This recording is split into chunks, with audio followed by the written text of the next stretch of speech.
Break के बाद एक बार फिर आप सभी का बहुत स्वागत है। रुक करते हैं कुछ खास खबरों की ओर। खबर सोनभद्र से है, जहां तेजी से बढ़ते जलस्तर की वजह से रिहंद बांध में 13 में से 7 फाटक खोले गए हैं। बता दें, लगातार हो रही बारिश की वजह से रिहंद बांध से जलस्तर में जबरदस्त वृद्धि हुई है। रिहंद बांध के जलस्तर में तेजी से हो रही वृद्धि के कारण अब तक 7 फाटक खोले गए हैं। ओबरा डैम के 9 में से 7 फाटक खोले गए हैं। ओबरा डैम में लगातार पानी भी छोड़ा जा रहा है। डूबे क्षेत्र में लगातार जलस्तर बढ़ रहा है। बता दें, तटवर्ती लोगों में बाढ़ की दहशत है। दोनों डैम के खुलने से रेणुका, बिजली और सोन नदी से जलस्तर में तेजी से वृद्धि हुई है। मैदानी इलाकों में बाढ़ का खतरा मंडरा रहा।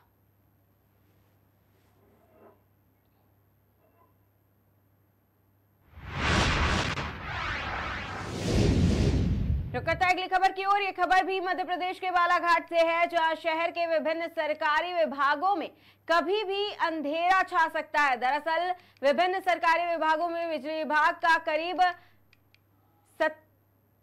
47 लाख रुपयों का बिल बकाया है, जिसकी वसूली को लेकर के बिजली विभाग के अधिकारी सख्ती के मूड में नजर आ रहे हैं, जिसके चलते बिजली विभाग अधिकारियों ने अब ऐसे विभागों की लाइन कट करने और सख्ती से राशि वसूल किए जाने की योजना बनाई है, जिन्होंने लंबे समय से बिजली बिलों का भुगतान नहीं किया है। इनके अलावा घरेलू और व्यावसायिक कनेक्शन और उपभोक्ताओं से भी कुर्की जैसी सख्त कार्रवाई कर बकाया राशि वसूले जाने की योजना बनाई गई। इस पूरे मामले को लेकर की गई चर्चा के दौरान विद्युत वितरण कंपनी बालाघाट टाउन सब इंजीनियर हुकुमचंद यादव ने बताया कि बिजली बिलों का बकाया वसूलने अभियान चलाए जाने की रूपरेखा तैयार की गई है। वहीं प्रारंभिक तौर पर ऐसे करीब 174 उपभोक्ताओं को चिन्हित कर नोटिस जारी किए गए हैं, जिनमें शासकीय विभाग भी शामिल हैं। कुछ ने राशि जमा भी करवाई है। राशि जमा नहीं करने वालों को बी फॉर्म जारी किया जा रहा है। इसके बाद कुर्की की कार्रवाई की योजना भी बनाई गई है। सर, लंबे समय से बिजली बिल बकाया वालों की लिस्ट लगातार बढ़ती आ रही है। वसूली के लिए क्या कार्रवाई अपना रही है कंपनी? वसूली के लिए लगातार हमारे यहाँ से प्रयास किए जा रहे हैं और अभी हमारे यहाँ 10 टीम तैयार की गई है, जो अलग अलग एरिया में, अलग अलग मुख्यालय में जाकर वसूली का काम कर रही है और लाइन डिस्कनेक्शन का काम भी कर रहे हैं। लगभग हमारे यहाँ से बालाघाट शहर की बात करें तो 21,000 उपभोक्ता है, जिसमें से 8,000 उपभोक्ताओं के ऊपर अभी 2 करोड़ 6 लाख रुपये बकाया है। इसमें से क्या कड़ी कार्रवाई के लिए कुछ दिशा निर्देश जो लंबे समय से बकाया है उसके लिए? जो लंबे समय से बकाया है, हम फर्स्ट तो हम लाइन डिस्कनेक्ट करते हैं और जो बहुत ज़्यादा समय से बकाया, जिनका 6 माह से जिनमें ज़्यादा समय हो गया है, उनको बी फॉर्म जारी किए गए हैं। और अगर उसके बाद भी वो फॉर्म जारी नहीं करते हैं, उसके बाद भी बिल पेमेंट नहीं करते हैं, तो हम फिर कुर्की की कार्रवाई करेंगे और उनके नाम भी शामिल करेंगे। कब तक हो जाएगी ये सर पूरी प्रोसेस? ये लगभग 1 माह की प्रोसेस है और 1 माह के बाद भी हम जो कार्रवाई है उसका। उपभोक्ताओं में सिर्फ घर लंबे समय से बकाया है? नहीं, इसमें सभी उपभोक्ता सम्मिलित हैं। इसमें घरेलू भी हैं, इसमें गैर घरेलू भी और शासकीय भी है। यानी 1 माह के भीतर समथिंग कार्रवाई शुरू हो जाएगी? जी बिल्कुल, 1 माह में हम ये कार्रवाई करेंगे। ठीक सर, लंबे समय से बिजली बिल बकाया वालों की लिस्ट लगातार बढ़ती आ रही है। वसूली के लिए क्या कार्रवाई?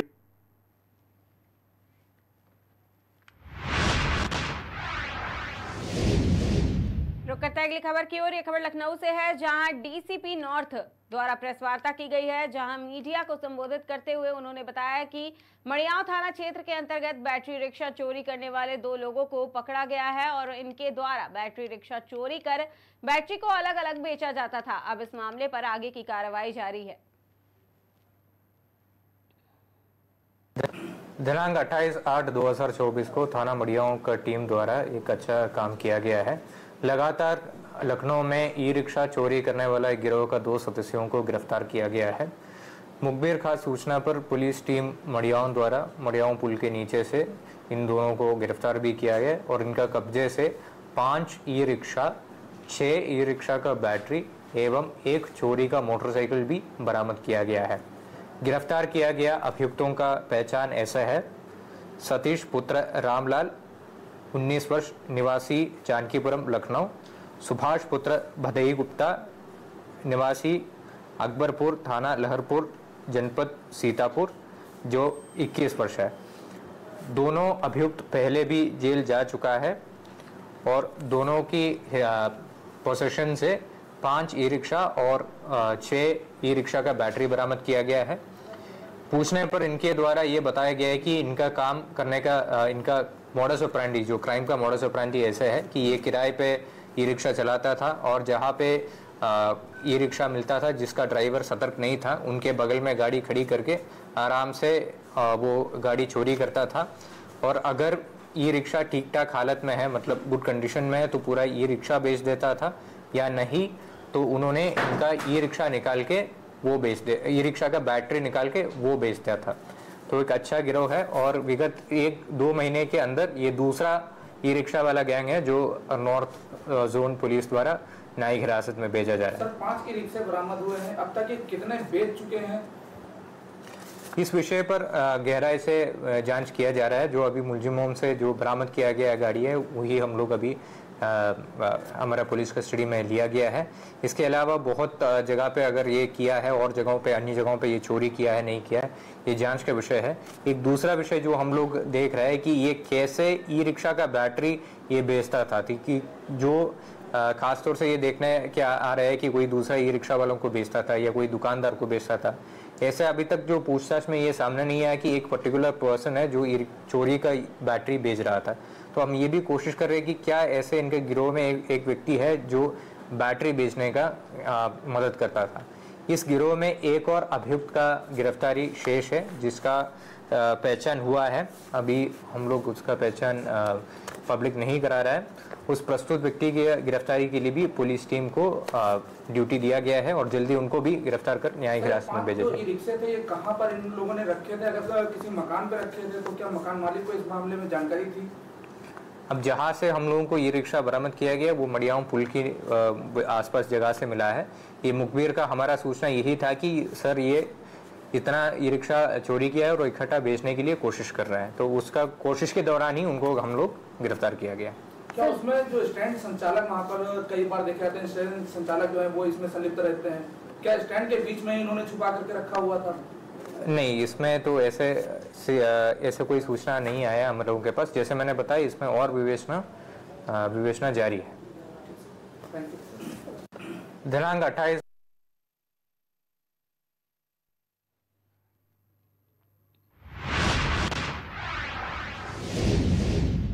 रुक करते हैं अगली खबर की ओर। ये खबर पिपलोन कला से है जहां तनोडिया मधकोटा मार्ग पर हादसा हो गया है। बता दें सड़क दुर्घटना में 24 वर्षीय एक युवक की मौत हो गई है, जिसके बाद पुलिस चौकी पिपलोन कला चौकी प्रभारी सचिन कुमार धाकर ने जानकारी देते हुए बताया कि ग्राम थड़ौरा स्थित पुलिया के पास एक तेज रफ्तार ट्रक ने बाइक को टक्कर मार दी, जिसके चलते घटना में बाइक सवार विजेंद्र सिंह की घटनास्थल पर ही मौत हो गई। बताया जा रहा है कि मृतक एक माइक्रो फाइनेंस कंपनी में काम करता था। बता दें शव को पोस्टमार्टम के लिए आगरमालवा जिला हॉस्पिटल भेजा गया है। वहीं ट्रक को सुरक्षा की दृष्टि से पुलिस से जब्त कर ड्राइवर को हिरासत में ले लिया है। आगे की कार्रवाई जारी है।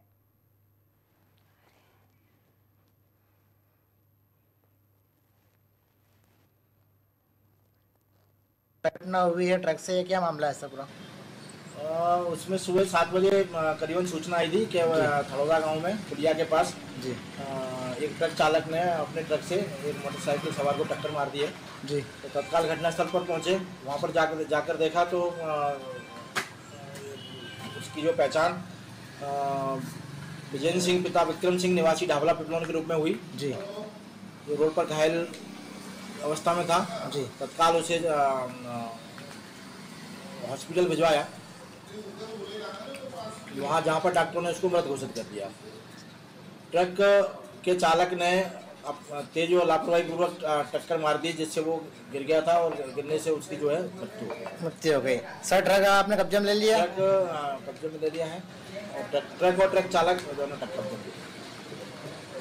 सर ये बताया जा रहा है लड़का कोई प्राइवेट फाइनेंस कंपनी से जुड़ा हुआ था? लड़का सुबह अपने गाँव ढाबला पिपलोन से तनोड़िया में हिंदुस्तान माइक्रो फाइनेंस में कर्मचारी था जी और वो अपने ड्यूटी पे जा रहा था।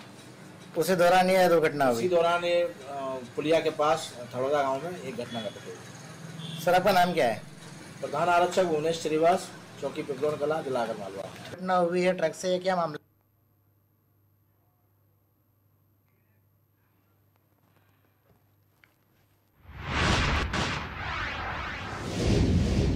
करता अगली खबर की ओर। एक खबर फर्रुखाबाद से है, जहां बाग में पड़े 2 सहेलियों के शव लटकते मिलने का मामला संज्ञान में फिर से आया है। बीते दिन गहमागहमी के बीच डीएम एसपी की मौजूदगी में दोनों सहेलियों के परिजनों ने अंतिम संस्कार किया था। बता दें, वीडियो में चल रही अनर्गल बयानबाजी को लेकर मृतका के पिता का बयान सामने आया है। मृतका के पिता द्वारा दिए गए बयान में कहा गया है कि मीडिया में जो कहा जा रहा था कि पुलिस दोनों के शवों को लेकर गई और वह सरासर गलत भी है। बबली के पिता रामवीर और राशि के पिता पप्पू और महेंद्र ने कैमरे के सामने आकर बयान दिया है। दिए गए बयान में रामवीर ने कहा कि दोनों का अंतिम संस्कार हम दोनों पिता, परिजन और अन्य रिश्तेदारों और अधिकारियों की मौजूदगी में किया गया और कहा कि महेंद्र उर्फ पप्पू के छोटे भाई द्वारा मीडिया को दी गई बाइट में कहा गया है कि पुलिस शव को लेकर गई थी और उसके द्वारा ही अंतिम संस्कार भी किया गया था। वह बाइट गलत है और मुकदमा लिखने को मेरे द्वारा अभी तक कोई तहरीर नहीं दी गई है, सिर्फ पोस्टमार्टम कराने के लिए तहरीर दी गई थी। पीड़ित पिता ने कहा है कि मेरा दिमाग संतुलन ठीक नहीं था, दिमागी संतुलन ठीक होने पर मुकदमा लिखवाने को तहरीर दी जाएगी।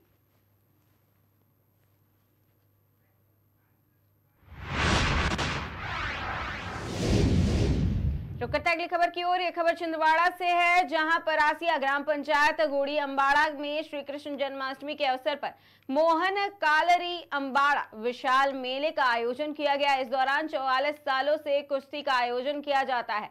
कुश्ती में देश के नामी ग्रामी पहलवानों ने हिस्सा लिया। परासिया विधायक सोहनलाल वाल्मीकि की उपस्थिति में देश के पहलवानों ने अपने अपने दांव दिखाए हैं।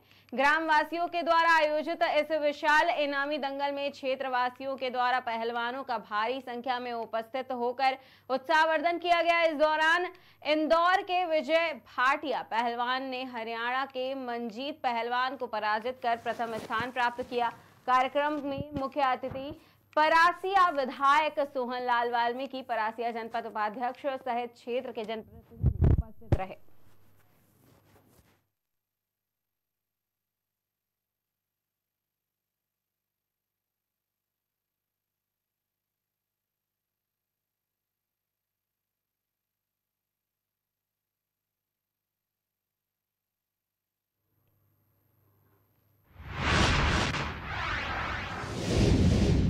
करता अगली खबर की ओर। यह खबर मध्य प्रदेश के बालाघाट जिले से है, जहां एक और शासन प्रशासन द्वारा गांव-गांव घर-घर बिजली देकर हर घर को रोशन करने का दावा किया जा रहा है, तो वहीं दूसरी ओर आजादी के 77 साल बीत जाने के बाद भी कई गांवों के ग्रामीण आज भी अंधेरे में अपनी जिंदगी गुजारने के लिए मजबूर हैं। बता दें, ताजा मामला जिले के आदिवासी दुरांचल अति नक्सल प्रभावित क्षेत्र देवरबेली के हरदा देही गांव का है, जहां देवरबेली पंचायत के हर्रा देही गांव के ग्रामीण अहंकार में अपना जीवन गुजारने के लिए मजबूर हैं। बता दें, जिनके घर तक बिजली के खंभे तो हैं, लेकिन गांव तक पहुंचती विद्युत व्यवस्था के लिए केबल तार बदलने का कार्य तक नहीं किया गया, जिससे नाराज ग्रामीण ने एक बार फिर कलेक्टर कार्यालय में ज्ञापन सौंपा है।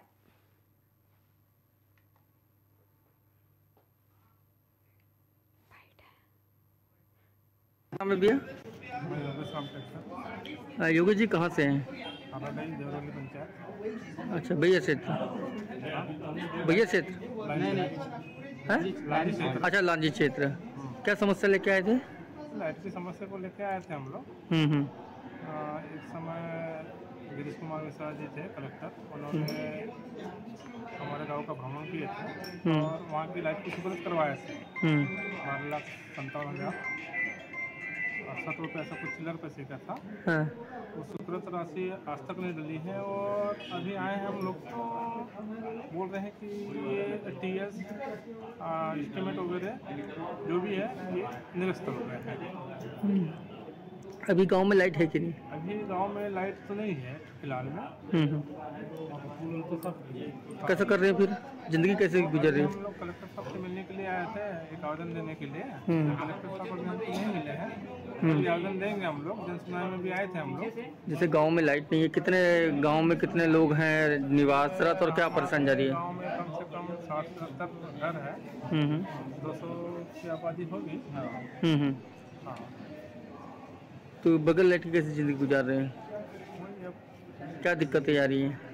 लाइट दिक्कत आ रही है, लाइट नहीं लग रही है। हम कम से कम यहाँ 4 से 5 बार आ चुके हैं। इसमें इधर कावड़ी में भी एक अपना लेटर दी थी उस समय पर। आज तक उस लाइट का कुछ भी सुनाई नहीं पड़ रहा है। खंबे वंबे लाइट वाइट भी चाहिए कि नहीं? खंबे वगैरह है, तार वगैरह है, सब गिर गए हैं। अच्छा। तो अंधेरे में ही रह रहे हो? हाँ, अंधेरे में ही रह रहे हैं। पहले थी लाइट? हाँ, पहले थी लाइट है। कितने साल से अंधेरे में रह रहे हो? 5-6 साल हो गए अंधेरे में रह रहे हैं। तो आपने बोले नहीं कि भैया ये लाइट लगाइए, ऐसा गिर गई? पिछले वर्ष तो कलेक्टर साहब का भी दावा करवाए थे हम लोग उस गाँव में। तो उस समय स्वीकृत करवाए थे राशि, हमारे पास उसका एस्टिमेट वगैरह सभी है और कलेक्टर साहब का लेटर भी है हमारे पास में, और इसमें विधायक साहब का भी लेटर है हमारे पास। और अभी तक कुछ हुआ नहीं। क्या नाम है आपका? मैं योगेश राम टेक्कर। नाम है भैया? मैं योगेश राम टेक्कर।